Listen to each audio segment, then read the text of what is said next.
Hunding is suspicious, but he's bound to offer the traditional oath of hospitality. Heilig ist mein Herd, heilig sei dir mein Haus. Sacred is my hearth, let my house be sacred to you. Heilig ist mein Herd, heilig sei dir mein Haus.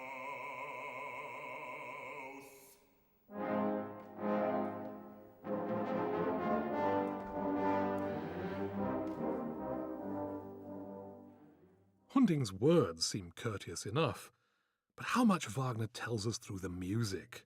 Sung to that stiff descending line, Hunding's oath sounds portentous and stilted, forced, while his brass fanfare motif remains as dour and inflexible as ever. But Hunding does remark on something he notices. Siegmund and Sieglinde look strangely alike. Who is this mysterious, uninvited guest? Siegmund replies that he calls himself Wewald, woeful. He tells how his mother was killed when he was a boy, and that his twin sister was abducted. To compound his bad luck, he then lost track of his father, whom he refers to as Wolf. Nothing goes right for him, Siegmund says. Only recently he tried to save a woman who was being forced into marriage, and as a result, her kinsmen are now hunting him. The truth is out, at least as far as Hunding is concerned. He reveals that he is one of those aggrieved kinsmen, and that tomorrow he must avenge his family by killing Siegmund. But tonight he is a guest, and as such, untouchable. Hunding and Sieglinde depart for bed, leaving Siegmund alone. His one hope, he recalls, is a promise that his long-lost father made to him, that in time of direst need he would provide Siegmund with a sword. Sieglinde returns. She's drugged Hunding, so for the moment they're safe. Could Siegmund be the hero she's longed for, who will save her from the loveless hell of her own marriage? She draws Siegmund's attention to a sword thrust up to the hilt into the great tree. It was put there by a stranger during her marriage to Hunding, and since then no one has been able to draw it out. Could Siegmund be the one? The door opens magically, and both see that the storm has passed, yielding to a lovely spring night. As the pair become aware of their growing love for each other, Siegmund compares the new beauty of the night to the miraculous change he feels within himself. This is the aria we sampled earlier on.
Now the action begins to accelerate.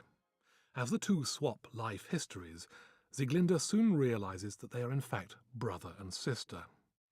But this doesn't prevent her from expressing her ardent physical love for Siegmund. Fired by his own feelings for her, Siegmund turns to the sword in the tree and christens it Notung, needful, or perhaps friend in need. This is the sword that his father promised him, and he pulls it from the tree trunk with a single mighty wrench.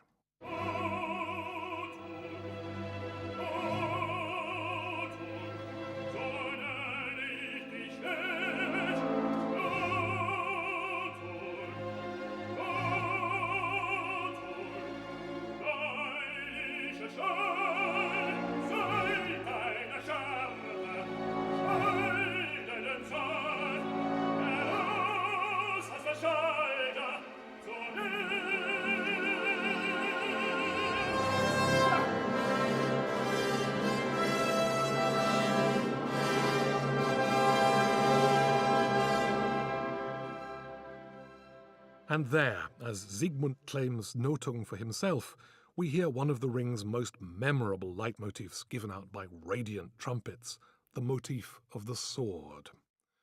Now there's nothing to hold back the lovers, not even when Sieglinde confirms what Siegmund has already guessed, that she is his long-lost twin sister. Both are the children of the same Volsung race.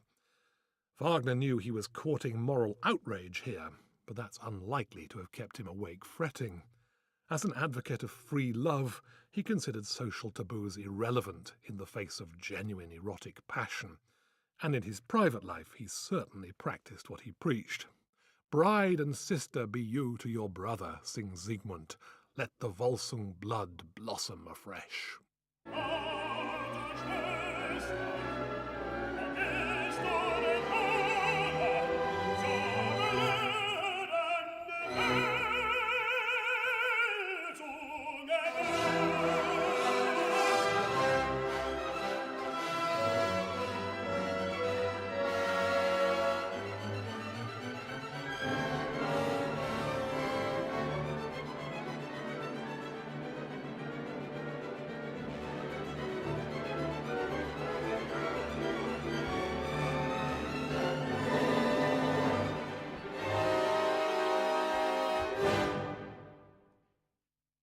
So love, in the fullest sense, between brother and sister is celebrated rapturously at the end of Act 1 of Die Walküre.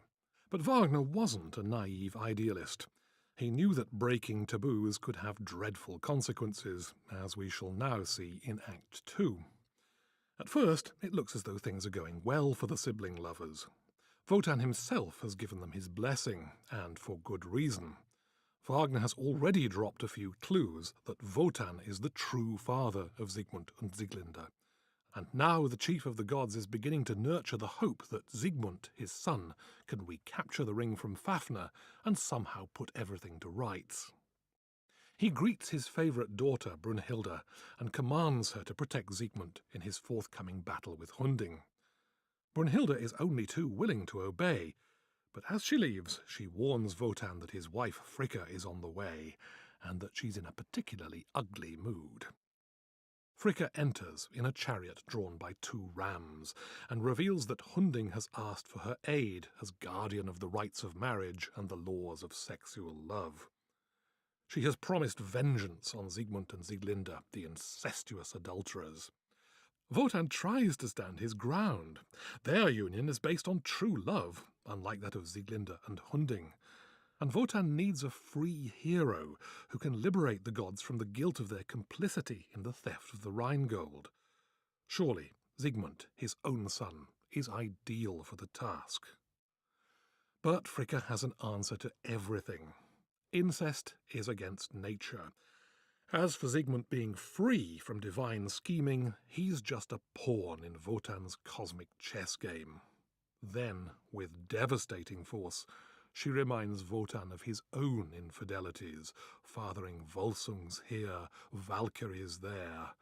At last, Wotan caves in. As he does so, Wagner uses his leitmotifs tellingly to express Wotan's plight.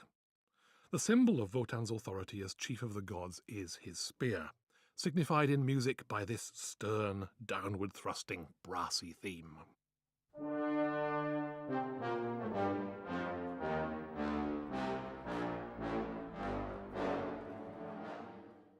Now, as Fricka departs, leaving Wotan alone with his thoughts, the assertive spear motive takes on a very different character.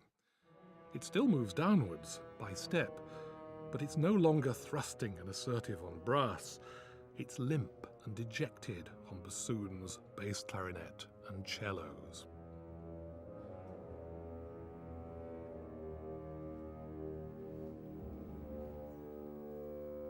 Schlimm, fürcht ich, schloss der Streit, lachte Fricka dem Lose.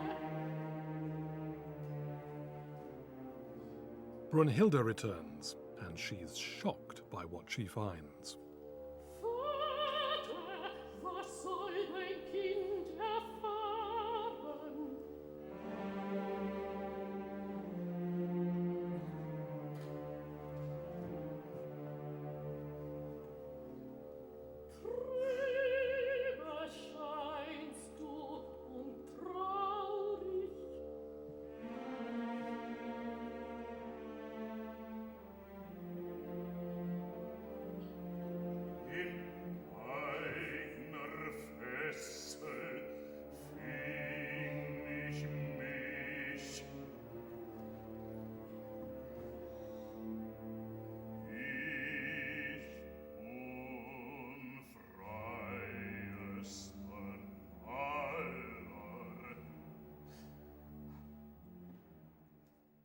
I am caught in my own fetters, says Wotan, I, the most unfree of all. Brunhilde is perplexed until Wotan tells her the story of the theft of the ring. He has worn the ring himself, and so fallen under its curse. He's deceived himself. He thought he could be master of the laws of the universe, but has become instead their wretched victim. In despair, he cries out, I give up my work. There is only one thing I want now, the end.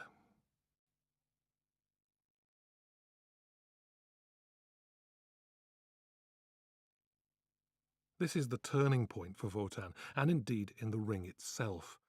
It's the moment when Wotan begins to realize his own failings and the pointlessness of the pursuit of power, and with it comes the first inkling of his true tragic destiny. Alberich has fathered a son, he tells Brunhilde. May that son soon bring an end to the gods' emptied glory. He gives Brunhilde new orders. Siegmund must be defeated in his duel with Hunding. He threatens her with the direst consequences if she disobeys him, and storms out. Brunhilde is stunned. She can't believe what Wotan has demanded of her. At first she tries to obey.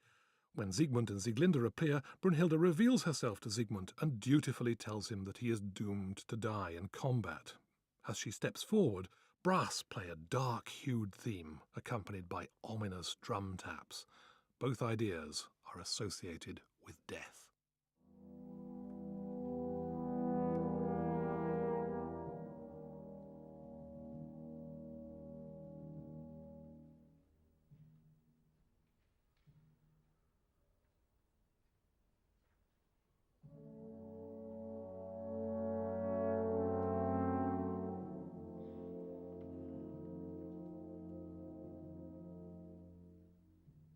Siegmund protests nobly.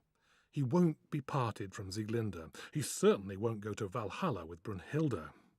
If he can't take Sieglinde with him, he will remain with her in death.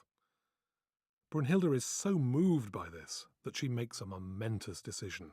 She resolves to defy her father Wotan and give Siegmund her protection in battle. Hunding now arrives and the fight begins. Brunhilde tries to guard Siegmund with her shield, but in vain. Wotan appears in the air above Hunding, thrusting out his spear as Siegmund attacks. You can hear Brunhilde call out to Siegmund to trust in the sword. But then the spear motif blares out in the brass through the tumult of the battle, as Wotan cries back from the spear, "Let the sword shatter."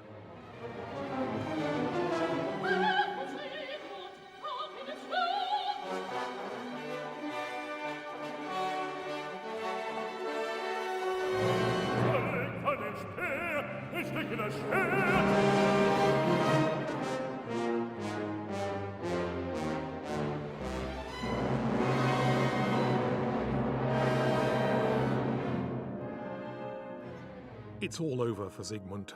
Hunding stabs him and he falls to the ground. Wotan bends over the body of his son in anguish. Then, with a contemptuous wave of his hand, strikes Hunding dead. Quickly, Brunhilde gathers up the prostrate Sieglinde along with the fragments of the sword and rides off into the sky, with an enraged Wotan in furious pursuit.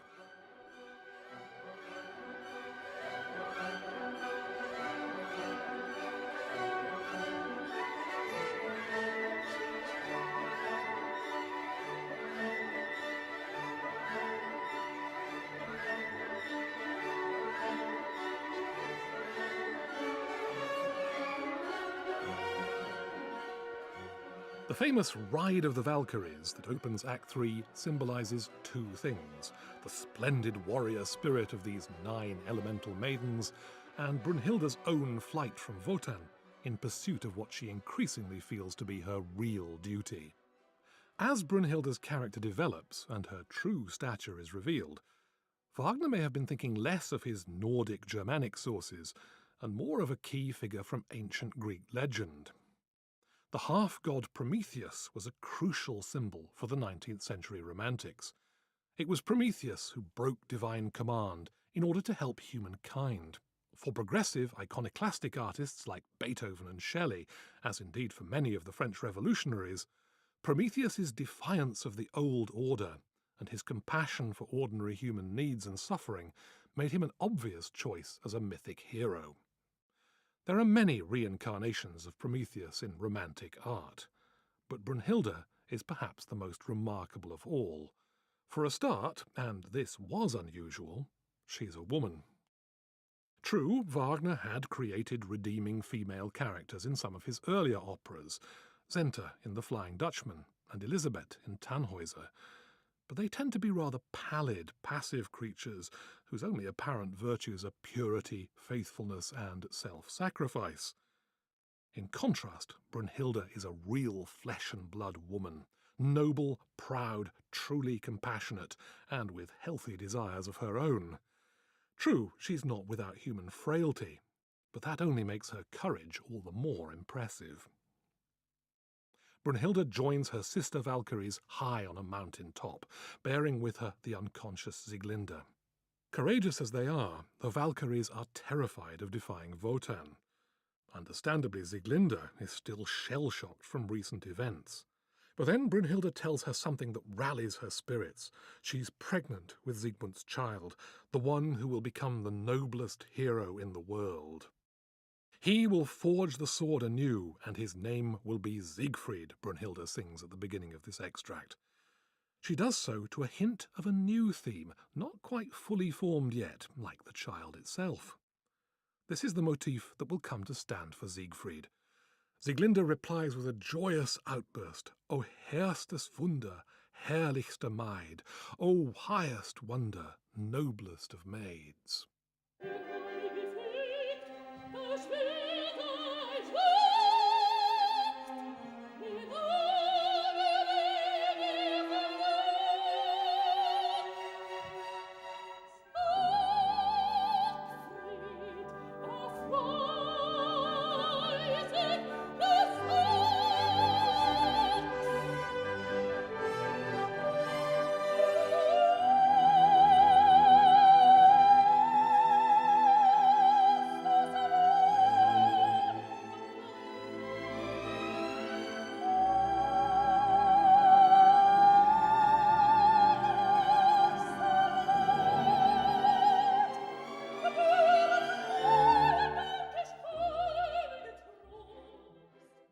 Sieglinde flees into the forest, just as well, for Wotan now arrives in a terrible rage and pronounces Brunhilde's punishment.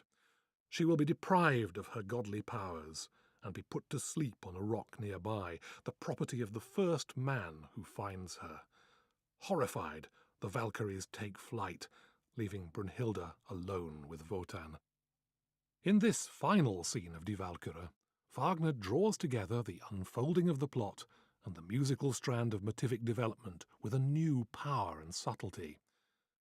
We've already heard the theme presented at first by the bass clarinet, which expresses Brunhilde's prostration before the furious Wotan. Here's a brief reminder.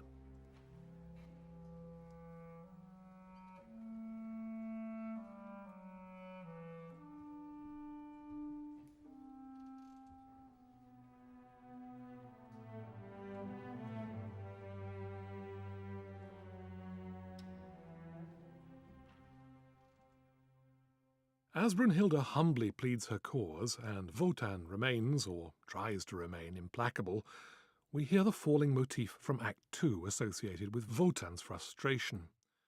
Then, as Brunhilde replies to him, we hear that plaintive bass clarinet motif again on cor anglais and oboe, leading to her words, I am not wise, but one thing I knew, that you loved Siegmund.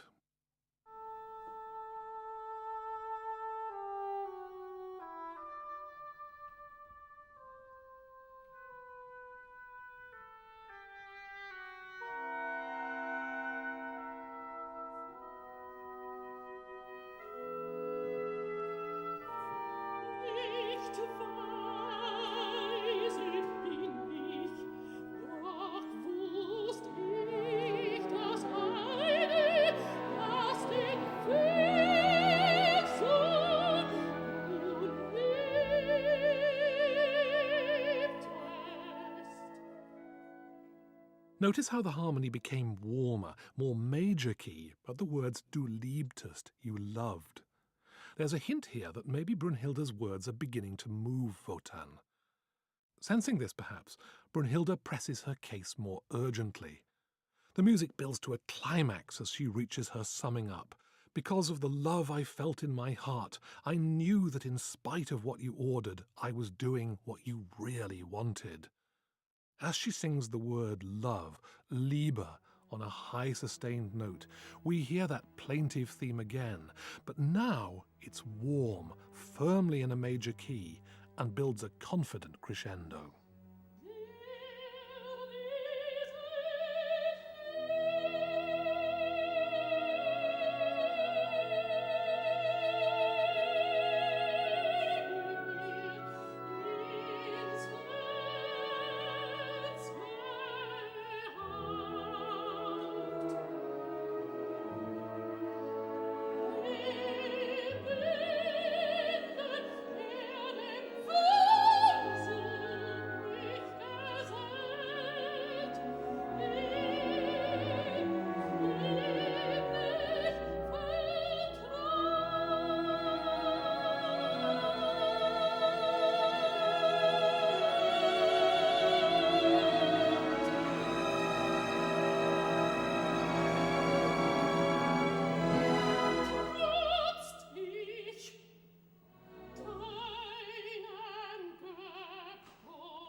This motif, now audibly pinned to the word Liebe, love, reaches its culmination at the high point of this great scene. This is the point at which Wotan's heart finally melts. He recognizes Brunhilde's greatness of spirit, and he grants her request that only a true hero will be capable of rousing her from the magic sleep to which she has been sentenced. At this, Wotan is humbled. The man who makes you his own, he says, will be freer than I, the god. And the motif associated with love rises in a great tide of orchestral song.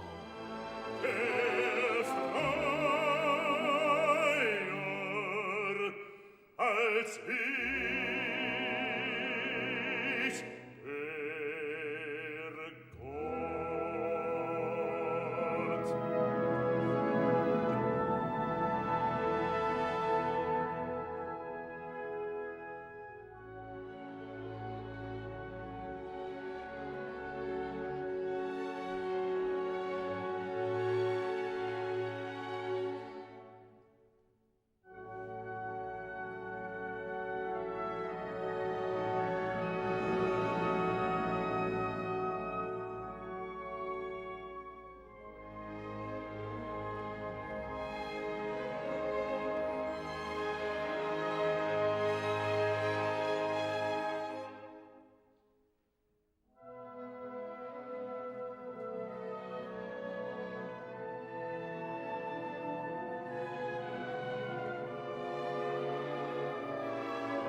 Wotan bids Brunhilde a tender farewell. Then he summons Loge, commanding him to surround her with fire. Wotan looks back at his favourite daughter, now deep in sleep, and walks slowly away as the orchestra, enhanced by the 6 harps, magically evokes the flickering, shifting flames.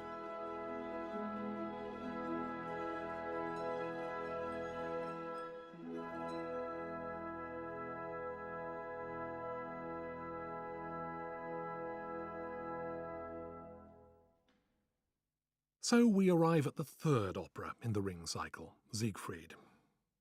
Brunhilde has been asleep for many years, and Sieglinde's child is almost a man. But the young Siegfried knows nothing of his parentage. Sieglinde died after giving birth to him, though she lived long enough to entrust the baby Siegfried to Mime, the brother of Alberich, along with the fragments of the sword Nothung.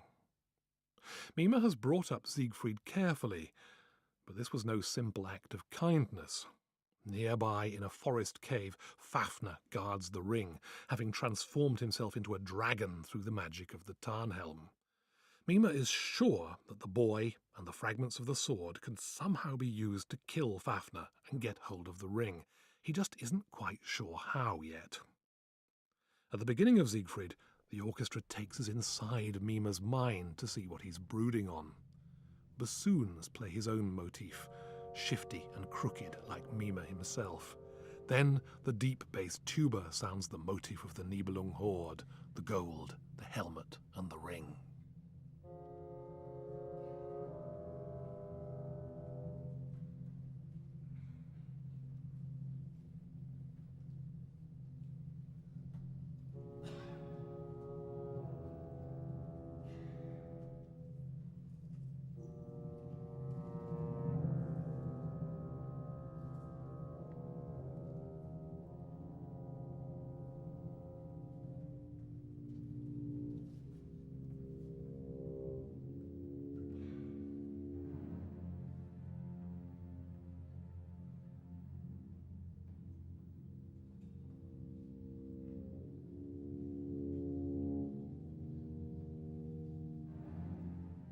The curtain goes up to reveal Mime using his metalworking skills to try to make a sword for Siegfried. The trouble is, whenever he thinks he's succeeded, the superhumanly strong boy just snaps his efforts in two. He's tried putting Nothung together, but that defeats even his abilities. Then Siegfried returns from the forest, chasing, of all things, a bear that he's found in the forest. As he arrives, his horn call theme sounds in the strings. Like the Siegfried motif from Die Walküre, and by implication Siegfried himself, this new motif isn't quite fully formed yet. It hasn't quite reached its full instrumental stature.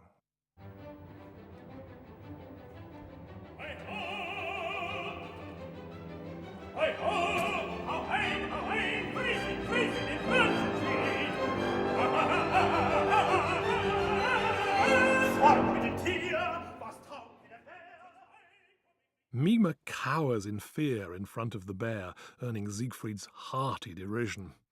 It has to be said that not everybody finds Siegfried very likeable at this stage. Mime may be up to no good, but Siegfried doesn't know that yet. All he knows is that Mime has raised him and claims to be his father.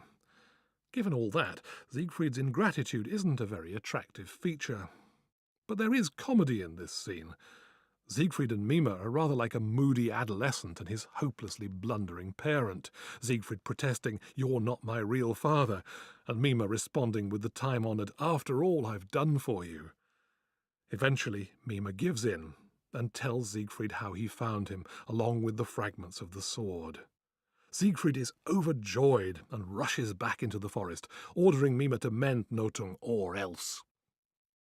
As Mime grumbles to himself about the impossibility of putting the fragments back together, a stranger arrives. In the score of Siegfried, he's described as the Wanderer. In fact, he's none other than Wotan himself. He interrupts Mime with a gravely eloquent theme, just as the dwarf is cursing his failure to forge the sword. Nicht schweißt mir das Schwert, nicht sogar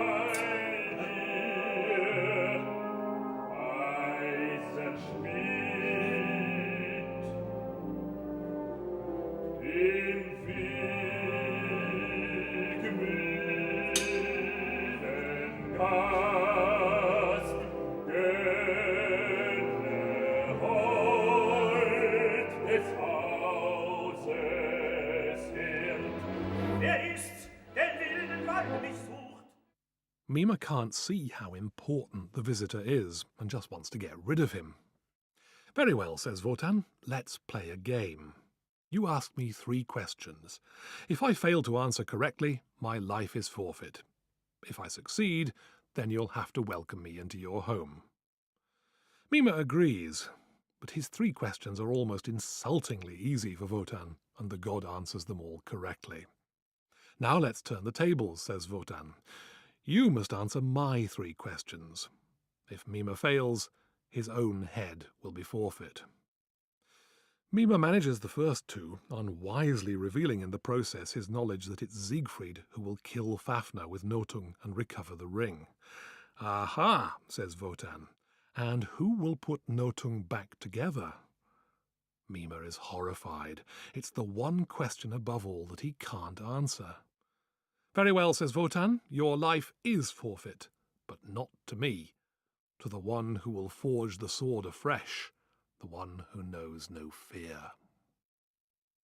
Wotan departs, leaving Mima in a state of abject terror. What's he to do? But then Siegfried returns, as infuriatingly high-spirited as ever, demanding to know why his sword isn't ready yet. Mima realizes that it's Siegfried whom Wotan referred to. He's the one who knows no fear, the one on whose mercy he now depends. He promises to teach Siegfried what fear is. A visit to the dragon Fafner will surely see to that. "Very well," says Siegfried. He then picks up the fragments of the sword and, to Mima's astonishment, begins to forge it himself. As he does so, he calls out Nothung's name and then launches into a rough, lusty folk song.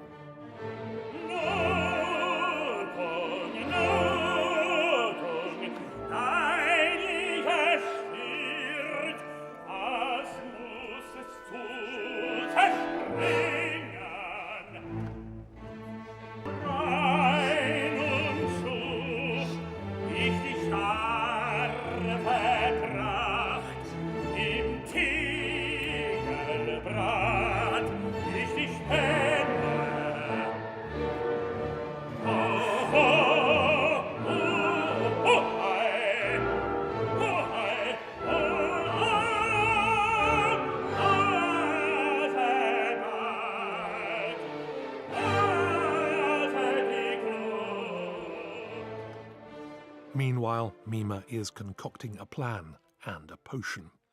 Siegfried will kill Fafner and get back the ring. We'll give him a sleeping draught to drink. The ring will be Mima's, and he'll be able to kill Siegfried.